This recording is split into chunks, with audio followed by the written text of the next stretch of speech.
Hello, class.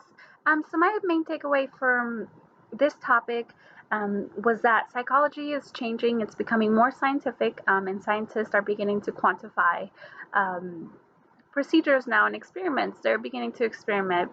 The One of the main things that happened was the psychophysical approach, which occurred because scientists began to speculate that maybe mental processes could be measured as opposed to what they had known so far.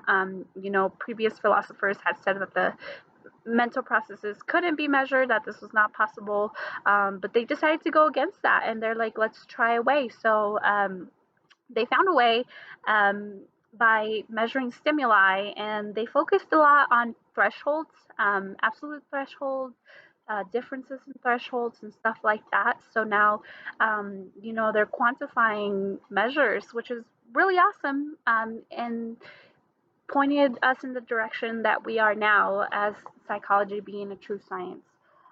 Lots of changes are happening, and one of the main changes that occurred was because of Eben Gauss, which played a big role in making important changes in the field at this time. He believed that psychology was philosophy as much as it is a natural science. So he had that mentality, which is understandable. Psychology can be very I can't say it right now. There's a lot of philosophy in psychology. So it makes sense why he thought that at the time.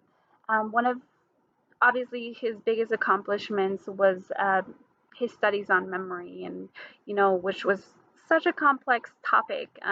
It's a complex topic now, so at the time it was probably even more complex. They didn't really have a baseline on how to study memory, so he provided a process on how memory is studied and gave us that.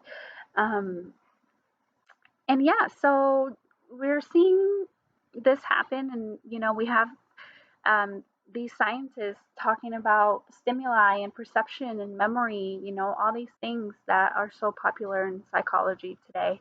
But the most important thing is that they're beginning to experiment and they're beginning to quantify um, their measurements and put actual data out there. So I think that's one of the most important takeaways that I got from the discussion this week.